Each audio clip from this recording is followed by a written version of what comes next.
আসসালামু আলাইকুম। আমাদের সমাজে নতুন এক সমস্যা দেখা দিয়েছে, আর তা হলো রিলসের আসক্তি। এটি মাদকাসক্তের মতোই অত্যন্ত ভয়াবহ একটি ব্যাপার। আমাদের সমাজের শিশু থেকে বৃদ্ধ সবাই এই আসক্তির শিকার হয়ে যাচ্ছে। বর্তমানে ইনস্টাগ্রাম, ফেসবুকের মতো সোশ্যাল মিডিয়াগুলোতে এই রিলসের জনপ্রিয়তা আকাশচুম্বী। ছোট আকর্ষণীয় এই ভিডিওগুলো আমাদের দ্রুত বিনোদন আর তথ্য দিচ্ছে। কিন্তু এই বিনোদনের ফাঁদে পড়ে আমরা নিজের অজান্তেই বিভিন্ন মানসিক সমস্যায় ভুগছি। আজ আমি এই ভিডিওতে কথা বলবো আমরা কিভাবে রিলসের আসক্তির শিকার হচ্ছি, এই আসক্তি আমাদের কি কি ক্ষতি করছে এবং এই আসক্তি থেকে আমরা কিভাবে রক্ষা পেতে পারি। যারা সাইকোলজি সম্পর্কে ইন্টারেস্টিং তথ্য পেতে চান তারা আমাদের ইউটিউব চ্যানেলটি সাবস্ক্রাইব করে রাখতে পারেন, আর যারা ফেসবুক থেকে দেখছেন তারা লাইক করে রাখতে পারেন। চলুন শুরু করা যাক। রিলসে আসক্ত হওয়ার প্রথম কারণ হলো ডোপামিন রিওয়ার্ড সিস্টেম। যখন আমরা এই ছোট বিনোদনমূলক ভিডিওগুলো দেখি তখন প্রতিটি ভিডিওর জন্য আমাদের মস্তিষ্কে এক ধরনের হরমোন বা নিউরোট্রান্সমিটার খরিত হয় যার নাম হলো ডোপামিন। এই ডোপামিন আমাদের আনন্দের অনুভূতি জাগায়। তাই প্রতিটি ভিডিও দেখার পরেই আমাদের আনন্দ আস্তে আস্তে বাড়তে থাকে। যত বেশি আমরা ভিডিও দেখতে থাকি তত বেশি আমাদের আনন্দ বাড়তে থাকে। তাই একটি সময় আমরা এই রিলসের আসক্ত হয়ে পড়ি। দ্বিতীয় কারণটি হলো তাৎক্ষণিক সন্তুষ্টি। রিলসের ভিডিওগুলো কয়েক সেকেন্ডের হয়ে থাকে, তাই এগুলোর পরিসর খুবই ছোট। আমরা বা আমাদের মস্তিষ্ক সবসময় তাৎক্ষণিক বা যত দ্রুত সম্ভব আনন্দ পেতে চায়। তাই এই ছোট ছোট ভিডিওগুলো আমাদের মস্তিষ্ককে এক ধরনের রিওয়ার্ড দেয় বা এক ধরনের তাড়না জাগায়, যাতে আমরা এই ছোট ভিডিওগুলো দেখে আনন্দ পেতে পারি। এই তাড়নার জন্য আমরা এই ভিডিওগুলো ছাড়তে পারি না। একটা সময় আসক্ত সৃষ্টি হয়। ৩ নাম্বার কারণটি হলো লুপের মতো তৈরি হওয়া। অর্থাৎ ফেসবুক বা ইউটিউবের ভিডিওগুলো কিন্তু লুপের মতো একটির পর একটি আসতেই থাকে। তাই যখন আমরা এই ছোট পরিসরের ভিডিওগুলো দেখতে থাকি তখন একটির পর একটি আসার জন্য আমরা সময়ের দিকে খেই হারিয়ে ফেলি, যার ফলে আমাদের সময়ের কোনো জ্ঞান থাকে না। একটি সময় আমরা আসক্তিতে পরিণত হই। চতুর্থ কারণটি হলো ফোমো বা ফেয়ার অফ মিসিং আউট। অর্থাৎ কোনো জিনিস হারিয়ে যাওয়ার বা কোনো জিনিস মিস করে যাওয়ার ভয়। আমাদের যোগাযোগ মাধ্যম বা সোশ্যাল মিডিয়াতে দেখা যায় প্রতিনিয়তই বিভিন্ন ধরনের গুরুত্বপূর্ণ তথ্য, বিনোদনমূলক তথ্য এবং বিভিন্ন অজানা তথ্য একের পর এক আসতে থাকে। তাই আমাদের মধ্যে একটি ভয়ের তাড়না কাজ করে যে আমি আবার কোনো তথ্য মিস করলাম না তো? আমি আবার কোনো গুরুত্বপূর্ণ তথ্য ফেলে গেলাম না তো? এইজন্য আমরা একের পর এক স্ক্রল করতে থাকি, একের পর এক শর্ট ভিডিওগুলো দেখতে থাকি, যাতে আমরা এই FOMO থেকে বেরিয়ে আসতে পারি। ৫ নাম্বার কারণটি হলো মুক্তির খোঁজ। অর্থাৎ বর্তমান বিশ্বে আমাদের বন্ধু-বান্ধব কমে গেছে, আমাদের আত্মীয়স্বজনের সাথে তেমন সম্পর্ক নেই। তাই আমরা আমাদের একাকিত্ব দূর করার জন্য আমরা সঙ্গী হিসাবে বেছে নিয়েছি এই সোশ্যাল মিডিয়া বা আমাদের ফোনকে। তাই এই ফোনের সাথে আমরা সময় কাটানোর জন্য আমরা এই শর্ট ভিডিওকে বেছে নেই। ৬ নাম্বার কারণটি হলো সোশ্যাল মিডিয়ার অদ্ভুত অ্যালগরিদম। সোশ্যাল মিডিয়ার অ্যালগরিদম এমনভাবে সাজানো হয়েছে যে এই অ্যালগরিদম বুঝতে পারে আমরা কি পছন্দ করি এবং কি পছন্দ করি না।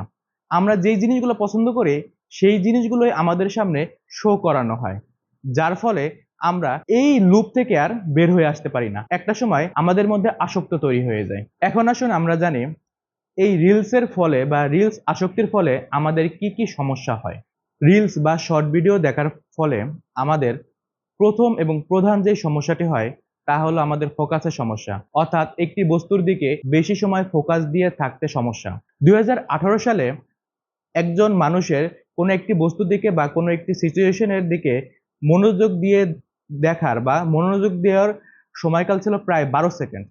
যেটা ২০১৮ সালে কমে এসেছে মাত্র ৮ সেকেন্ডে। এবং ২০২৪ সালে বলাই বাহুল্য যে অ্যাটেনশন দেওয়ার ক্ষমতা বা আমাদের অ্যাটেনশন দেওয়ার ক্ষমতা আরো অনেক কমে গেছে। তাই অ্যাটেনশন প্রবলেম দূর করার জন্য হলেও আমাদের রিলসের আসক্তি থেকে মুক্তি পাওয়া অত্যন্ত জরুরি। তাছাড়াও বিভিন্ন গবেষণায় দেখা যায় যে যারা অতিরিক্ত রিলস দেখে বা শর্ট ভিডিও দেখে তাদের মধ্যে একাকিত্ব বোধ, ডিপ্রেশন, অ্যাংজাইটি, এমনকি তাদের দীর্ঘ সময় বসে থাকার জন্য তাদের ওজন বেড়ে যায় বা শুয়ে বসে থাকার জন্য, কায়িক শ্রম না করার জন্য তাদের ওবেসিটি অর্থাৎ ওজন বেড়ে যাওয়া, তাদের ঘাড়ে ব্যথা, কোমরে ব্যথার মতো সমস্যা হয়ে থাকে।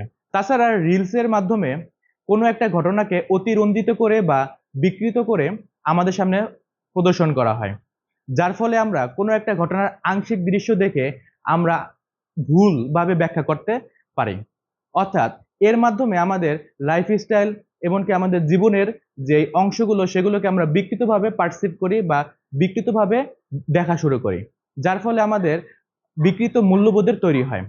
অনেক সময় এরকম হয়ে যায় যে এই বিকৃত মূল্যবোধের জন্য আমরা আমাদের যে স্ট্যান্ডার্ড সেটি হলো অনেক হাই করে ফেলি অথবা অনেক লো করে ফেলি, যার জন্য আমরা ডিপ্রেশনে পড়ে থাকি। আবার অতিরিক্ত রিলস বা ছোট ভিডিও দেখার ফলে তাদের মধ্যে ধৈর্য কমে যায় এবং তাদের তো মনোযোগের সমস্যা দেখা দেয়ই। এই জন্য তাদের মধ্যে যেই লেখাপড়ার চাহিদা বা লেখাপড়ায় মনোযোগ দেওয়ার ব্যাপারটা বা দীর্ঘ সময় লেখাপড়া করার যে ব্যাপারটা সেটি একদমই চলে যায়। আবার যারা কর্মক্ষেত্র থাকে তাদের ক্ষেত্রেও কাজে মনোযোগ দেওয়ার ক্ষমতা কমে যায় এবং দীর্ঘ সময় ধরে একটি কাজ করার ক্ষমতা তাদের কমে যায়। আবার যারা অতিরিক্ত পরিমাণ রিলস বা শর্ট ভিডিও দেখে তাদের মধ্যে ধৈর্য কমে যায় এবং তারা দীর্ঘ সময় রিলস দেখার ফলে তাদের মধ্যে সময়ের যেই টাইম সেন্স, সময়ের যে জ্ঞান বা টাইম সেন্স সেটিও কমে যায়, যার ফলে তারা প্রচুর পরিমাণ সময় নষ্ট করে।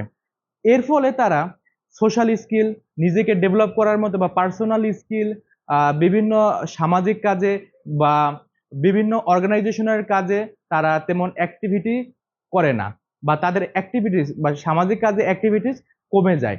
এর ফলে তারা অ্যাডাপ্টেবিলিটি বা সমাজের সাথে যে খাপ খাইয়ে নেওয়া সেটা তাদের মধ্যে কমে যায়। এখন আসুন আমরা জানি এই রিলসের আসক্তি থেকে কিভাবে মুক্তি পেতে পারি।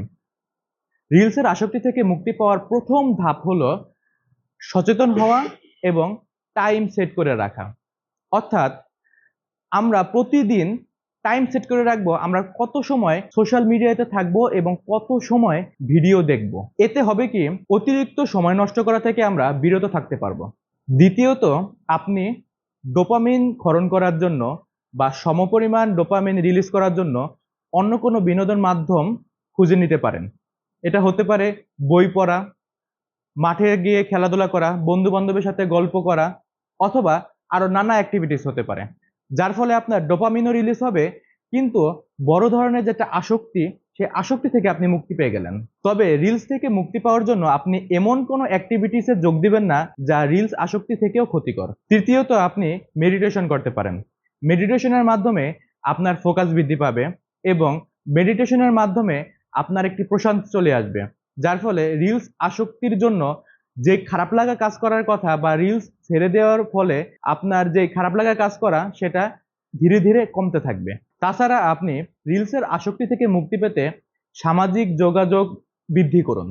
অর্থাৎ আপনি আপনার বন্ধু বান্ধব, আত্মীয় স্বজন, পরিবারের সাথে সময় কাটান, যার ফলে আপনার সোশ্যাল মিডিয়া ব্যবহারের নিয়ন্ত্রণে চলে আসবে বা সোশ্যাল মিডিয়া ব্যবহার করার যে একটা আকাঙ্ক্ষা সেটা কমতে থাকবে, যার ফলে আপনার রিলসের আসক্তি কমে যাবে। এরপরেও যদি আপনার সোশ্যাল মিডিয়া অথবা রিলসের আসক্তি না কমে সেক্ষেত্রে আপনি একজন কাউন্সিলরের কাছে অথবা একজন সাইকোলজিস্টের সাথে যোগাযোগ করতে পারেন।